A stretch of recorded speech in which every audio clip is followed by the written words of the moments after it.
Good morning, dear students. Welcome to your online classes of science. As in last class, we have started chapter 2, Microorganism, Friend and Foe. So before going ahead, let's have a short revision. Okay, what is microorganism? These are the small organisms which cannot be seen with our eyes and they are also known as microbes. जिन्हें हम अपनी आंखों से नहीं देख सकते वो organism micro organisms होते हैं as they are very small. और हम इसे किससे देख सकते हैं, किस इंस्ट्रूमेंट से देख सकते हैं? That is the instrument is known as microscope. Okay, so here friend and foe means how microorganisms are helpful and how microorganisms are harmful. So कल हमने डिस्कस किया था कि there are certain categories of microorganisms which are as follow: bacteria, fungi, protozoa and algae. ये 4 classification है, 4 groups हैं जिसमें micro organism को डिस्ट्रीब्यूट किया गया है. इसके अलावा वायरसेस भी हैं जो कि माइक्रो ऑर्गेनिज्म होते हैं. एज वो हमें दिखते नहीं है, विजिबल नहीं होते, बट वो भी माइक्रो ऑर्गेनिज्म होते हैं. वो जिस बॉडी के अंदर एंटर होते हैं वहाँ पर ही अपने आप को रिप्रोड्यूस करते हैं. फिर हमने कुछ एग्जाम्पल्स भी पढ़े थे और हमने कल पिक्चर्स भी देखे थे. बैक्टीरियाज के पेज नंबर 18 पे बैक्टीरियाज के देखे थे हमने, एल्गे के देखे थे, प्रोटोजोआ के भी देखे थे और फंगस के भी देखे थे. और फिर हमने फ्रेंडली माइक्रो ऑर्गेनिज्म स्टार्ट किया था. Friendly micro organisms means how they are helpful to us. So हमने क्या डिस्कस किया था? बेकिंग में, केक्स वगैरह बनाने में, पेस्ट्री, ब्रेड, कर्ड, तो ये हमारी काफ़ी हेल्प करते हैं ये सब आइटम्स प्रिपेयर करने में. और सॉइल की फर्टिलिटी इंक्रीज करने में भी माइक्रो ऑर्गेनिज्म हेल्प करते हैं. दूसरा एग्जाम्पल आप ये कह सकते हो. अब then we have discussed where did the micro organism live. They live in, where they live, they live in different environment. Depend करता है अलग अलग इन्वायरमेंट, अलग अलग स्पेस, अलग अलग जगह से डिपेंड करता है कि वो कहाँ रहते हैं. They also live in some icy areas, they also live in desert areas, everywhere depending on अलग अलग एटमॉस्फेयर, अलग अलग इन्वायरमेंट के according. So we have started, जैसे कि कर्ड में हमको काफ़ी हेल्प करता है, ब्रेड में, बेकिंग आइटम्स है बेसिकली. और यीस्ट भी काफ़ी हेल्प करता है. यीस्ट भी एक माइक्रो ऑर्गेनिज्म का ही एग्जाम्पल है and it also reproduces and help to make many other things. तो micro organism are very helpful and friendly for. Today we are going to start with commercial use of microorganism. First, let's have a reading, then I will explain you. Microorganisms are used for the large-scale production of alcohol, wine, acetic acid. Yeast is used for commercial production of alcohol and wine. For this purpose, yeast is grown on natural sugars present in a grain like barley, wheat, rice, crushed fruit juices, etc. So here commercial means officially micro organism किस चीज़ को prepare करने में help करते हैं, which are wines, alcohols, acetic acid, vinegar बनाने में काफ़ी हेल्प करते हैं. काफ़ी बड़े स्केल पे प्रोडक्शन किया जाता है with the help of yeast, जो कि हमारा एक माइक्रो ऑर्गेनिज्म ही है. तो उससे हम काफ़ी सारी चीज़ प्रिपेयर करते हैं, जैसे कि मैंने आपको वाइन, एल्कोहल और विनेगर के बारे में बताया. इसके अलावा वीट, राइस में जो नेचुरल शुगर्स होती हैं वो भी प्रिपेयर करने में हेल्प करते हैं. Now we will discuss some activity 2.4 on the page number 20. Take a 500 ml beaker filled with 3/4 water. Dissolve 2 or 3 teaspoons of sugar in it. Add half of spoon of yeast powder to the sugar solution. Keep it covered in a warm place for 4 to 5 hours. Now smell the solution. Can you get a smell? This is the smell of alcohol, as sugar has been converted into alcohol by yeast. This process of conversion of sugar into alcohol is known as fermentation. And Louis Pasteur discovered fermentation in 1857. सो हमने एक activity perform करी जिसमें हमने 500 ml का beaker लिया और उसे 3/4 पानी से फिल किया. उसमें 2 to 3 स्पून हमने शुगर डाली और उसमें हाफ स्पून यीस्ट पाउडर डाल दिया और हमने उसे कवर करके एक वार्म प्लेस, ठंडी जगह पे हमने इसको रख दिया 4 to 5 hours. After 4 to 5 hours क्या ऑब्जर्व किया हमने? उसमें स्मेल आ रही थी. स्मेल क्यों आ रही थी? क्योंकि वो सॉल्यूशन जो कि शुगर सॉल्यूशन था वो अब अल्कोहल सॉल्यूशन बन चुका बिकॉज ऑफ यीस्ट। तो जब when we convert sugar with the help of yeast into alcohol, this process is known as fermentation and it is discovered by Louis Pasteur in year 1857. So we have studied कि कैसे commercial use होता है micro organism का, officially वो किस तरीके से use होता है। तो बेकिंग, सॉइल फर्टिलिटी के अलावा भी वाइन्स, एक अल्कोहल वगैरह प्रिपेयर करने में हमें ये हेल्प करते हैं। Now how they are useful in terms of medicine, medicine में ये कैसे हेल्पफुल है, we will read this paragraph then it will be clear. Medicinal use of micro organism, whenever you fall ill the doctor may give you some antibiotic tablet, capsules or injections such as of penicillin. The source of these medicine is microorganism. These medicine kill or stop the growth of the disease causing microorganism. Such medicines are called antibiotics. These days, a number of antibiotics are being produced from bacteria and fungi. Streptomycin, tetracycline, and erythromycin are some of the commonly known antibiotics which are made from fungi and bacteria. The antibiotics are manufactured by growing specific microorganisms and are used to cure a variety of disease. Antibiotics are even mixed with the feed of livestock and poultry to check microbial infection in animal. They are also used to control many plant disease. So in terms of medicine भी micro organism हमारी काफ़ी help करता है। As हमें normally कभी viral fever या कुछ problem होती है तो हमेशा डॉक्टर्स हमें एंटीबायोटिक्स प्रेफर करते हैं, बिकॉज एंटीबायोटिक्स कोई भी जो माइक्रो ऑर्गेनिज्म हमारी बॉडी के अंदर है उसके ग्रोथ को स्टॉप कर देता है और वहाँ पर ही हम रिकवर करने लगते हैं, राइट। तो इन मेडिसिन्स जिसको हम एंटीबायोटिक्स कहते हैं, जो माइक्रो ऑर्गेनिज्म की ग्रोथ को रोकते हैं, स्पेशली बैक्टीरिया एंड फंगी। सो कहीं ना कहीं माइक्रो ऑर्गेनिज्म में मेडिसिन्स में भी हमारी हेल्प करी by the help of antibiotics. और इस पर कुछ कॉमन एंटीबायोटिक्स का नाम भी दिया है, जैसे कि tetracycline, streptomycin, erythromycin. So they also they are one of the commonly antibiotics जो हमारी हेल्प करते हैं। सो बेसिकली हमें कोई भी कॉमन डिसीज़, कोई भी वायरस, कुछ भी वायरल फीवर एक्सेट्रा, काफ़ी सारी डिसीजेस में एंटीबायोटिक्स हेल्प करते हैं।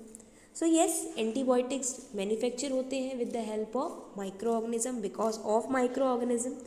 तो येस, एंटीबायोटिक्स भी हमारी हेल्प करते हैं। तो yes, here also micro organism are friendly for us, right. Friendly in terms of कि इसका प्रॉपर ट्रीटमेंट भी है with the help of antibiotics. So here in box it is given, it is important to remember that antibiotics should be taken only on the advice of a qualified doctor. Also you must complete the course prescribed by the doctor. If you take antibiotic when not needed or in wrong dose, it may make the drug less effective when you might need it in future. Also, antibiotic taken unnecessary may kill the beneficial bacteria in the body. Antibiotics, however, are not effective against cold and flu, as these are caused by virus. So, कोई भी medicine generally भी हम लेते हैं तो हमें हमेशा doctor की प्रेफरेंस के अकॉर्डिंग ही लेनी चाहिए। तो इसमें भी प्रेफर किया गया है कि एंटीबायोटिक्स आप डॉक्टर की प्रेफरेंस के अकॉर्डिंग ही लें, क्योंकि yes it may have some side effects. जो चीज़ हमारी बॉडी में रिक्वायर्ड हो, मे बी वो मेडिसिन लेने से वो चीज़ फिनिश हो जाए और उससे हमें कुछ हार्म हो। इसलिए हमेशा हमें कोई भी एंटीबायोटिक हो, कोई भी नॉर्मल मेडिसिन हो, we should always take the advice of doctor. और कुछ डिसीज़ेस में एंटीबायोटिक्स काम नहीं करते हैं, तो इसलिए हमें हमेशा कोई भी मेडिसिन हम ले रहे हैं, कोई भी एंटीबायोटिक ले रहे हैं, कुछ भी ले रहे हैं रिगार्डिंग मेडिसिन, तो हमेशा हमें डॉक्टर का प्रेफरेंस लेना चाहिए। So one next heading is vaccine. ये आपने पहले भी सुना होगा, शायद लास्ट 1 ईयर में तो आपने वैक्सीन वर्ड काफ़ी बार सुना होगा। एज कोविड की भी वैक्सीन प्रिपेयर की गई है और काफ़ी लोगों को अभी लग भी रही है, राइट। तो आप लोगों के माइंड में थॉट आता होगा, what is vaccine. So today we will study what is vaccine, right? When a disease-carrying microbe enter our body, the body produces antibodies to fight the invader. The body also remember how to fight the microbe if it enter again. If dead or weakened microbe are introduced into a healthy body, the body fights and kill the invading bacteria by producing suitable antibodies. The antibodies remain in the body and we are protected from the disease causing microbes forever. This is how a vaccine works. Several diseases included cholera, tuberculosis, smallpox, hepatitis, and can be prevented by vaccination. As in box also it is given, Edward Jenner discovered the vaccine for smallpox in 1798. So vaccine topic में हम ये discuss करेंगे। As you all know कि हमारी body में कोई भी problem हो तो वाइट ब्लड सेल्स होते हैं जो कि काफ़ी सारी एंटीबॉडीज़ डिस्कवर करते हैं, वहाँ पे मेंटेन करते हैं हमारी बॉडी में, जिससे वो डिसीज से फाइट कर सकें, राइट। पर at the time of any disease हमारी बॉडी काफ़ी वीक होती है, राइट, तो वो इतनी एंटीबॉडीज़ प्रोड्यूस नहीं कर पाती। So for that purpose we take vaccination. Vaccine हमारी बॉडी में काफ़ी ह्यूज अमाउंट में, काफ़ी बड़े अमाउंट में एंटीबॉडीज़ क्रिएट करती है और वो एंटीबॉडीज़ हमारी बॉडी में जाती हैं और हम प्रोटेक्टेड रहते हैं क्योंकि वो फाइट करती हैं जो भी माइक्रो ऑर्गेनिज्म हमारी बॉडी के अंदर एंटर हुए उनसे वो फाइट करती है। तो यही पूरा प्रोसीजर है वैक्सीनेशन का। Basically vaccine is prepared to create antibodies for that particular disease, right. जैसे कि एडवर्ड जेनर ने डिस्कवर की थी वैक्सीन स्मॉल पॉक्स के 1798 में। Let's read the next paragraphs also, then it will be more clear. In your childhood, you must have been given injection to protect yourself against several diseases. Can you prepare a list of these diseases? You may take help from your parents.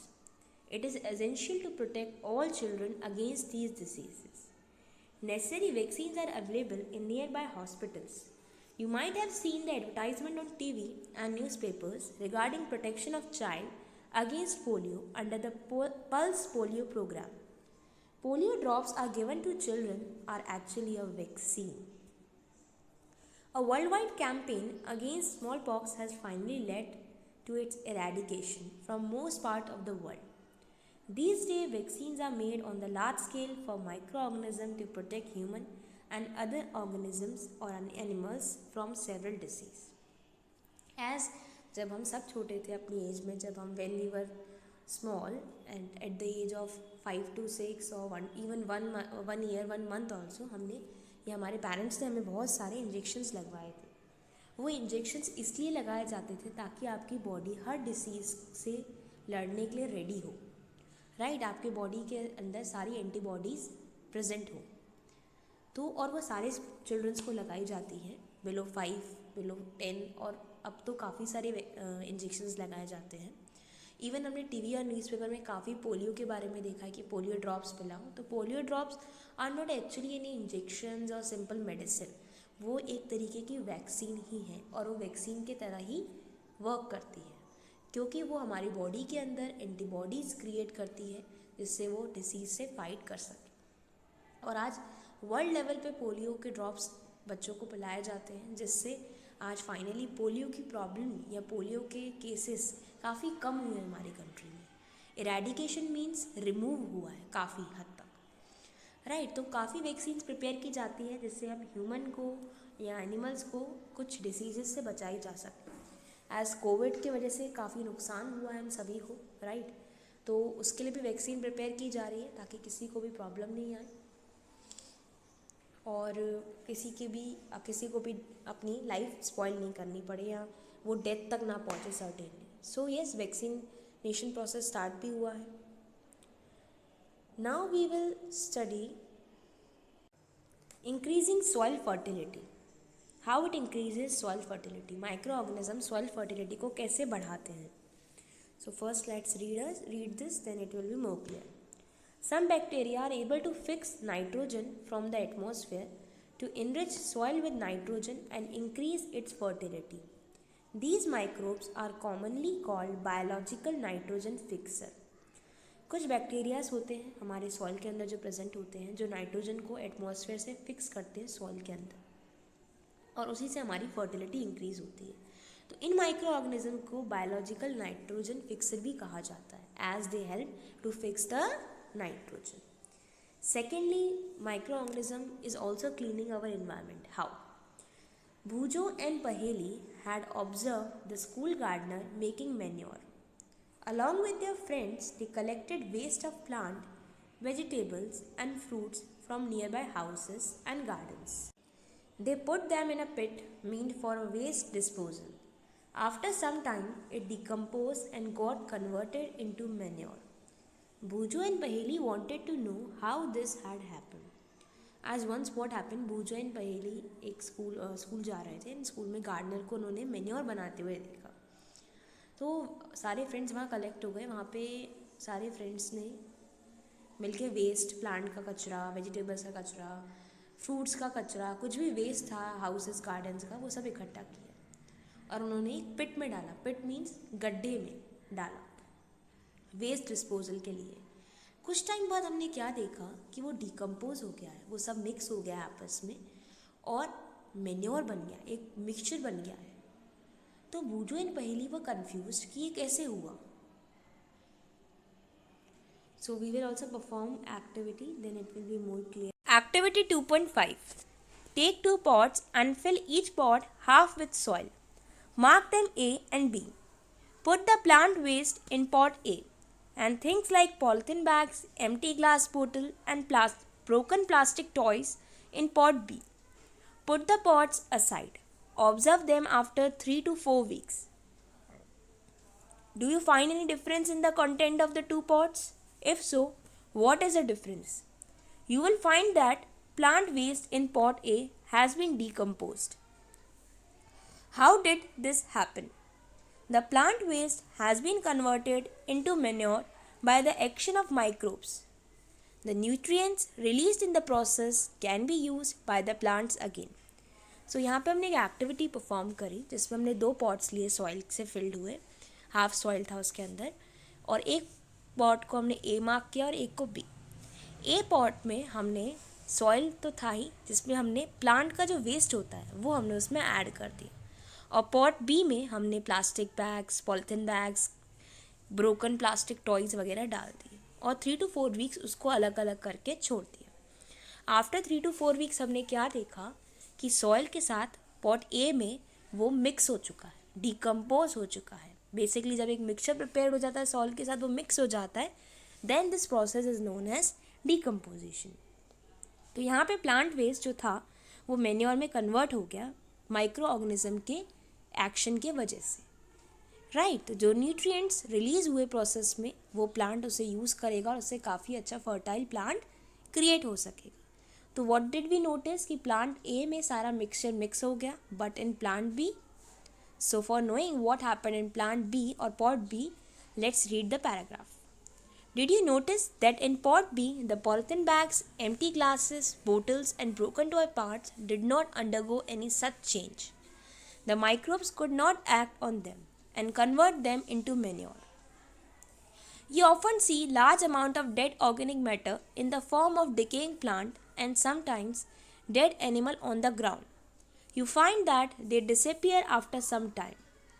This is because the microorganism decompose dead organic waste of plant and animal, converting them into simpler substance. These substances are again used by other plant and animal. Thus, microorganism can be used to degrade the harmful and smelly substance and thereby clean up the environment. Right? तो हमने plant B में क्या देखा, pot B में क्या देखा कि कुछ भी मिक्स नहीं हुआ है, एज इट इज़ जैसे वो पहले था, प्लास्टिक टॉयज़ वगैरह थे सॉइल के ऊपर, वो वैसे ही थे.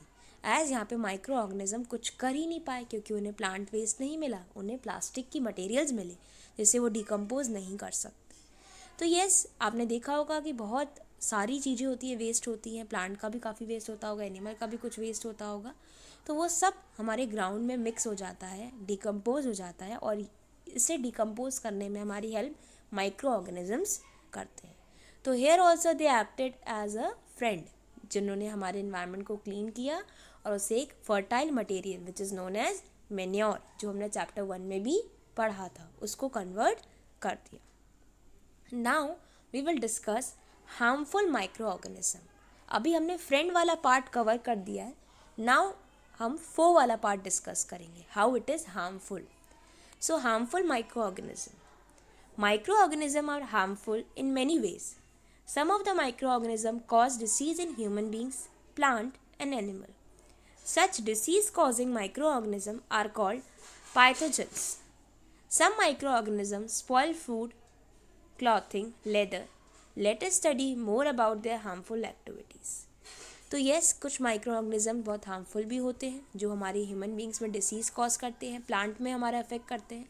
तो ऐसे डिसीज़ को हम पाइथोगन्स कहते हैं, जो डिसीज़, ऐसे माइक्रो ऑर्गेनिज्म जो डिसीज़ क्रिएट करें या जो हमारे लिए हार्मफुल हों, जो हमारे फूड को ख़राब कर सकते हैं, हमारी क्लॉथ्स को ख़राब कर सकते हैं, दैट आर नोन एज पाइथोजन्स। सो वो सबसे पहले हम स्टडी करेंगे disease causing micro organism in human. Pathogens enter our body through the air we breathe, the water we drink, or the food we eat. They can also get transmitted by direct contact with an infected person or carried by an animal. Microbial diseases that can spread from an infected person to a healthy person through air, water, food, or physical contact are called communicable disease. Example of such diseases include cholera, common cold, chickenpox, and tuberculosis.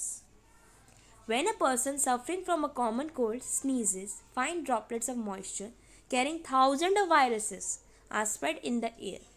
The virus may enter the body of a healthy person while breathing and cause infection.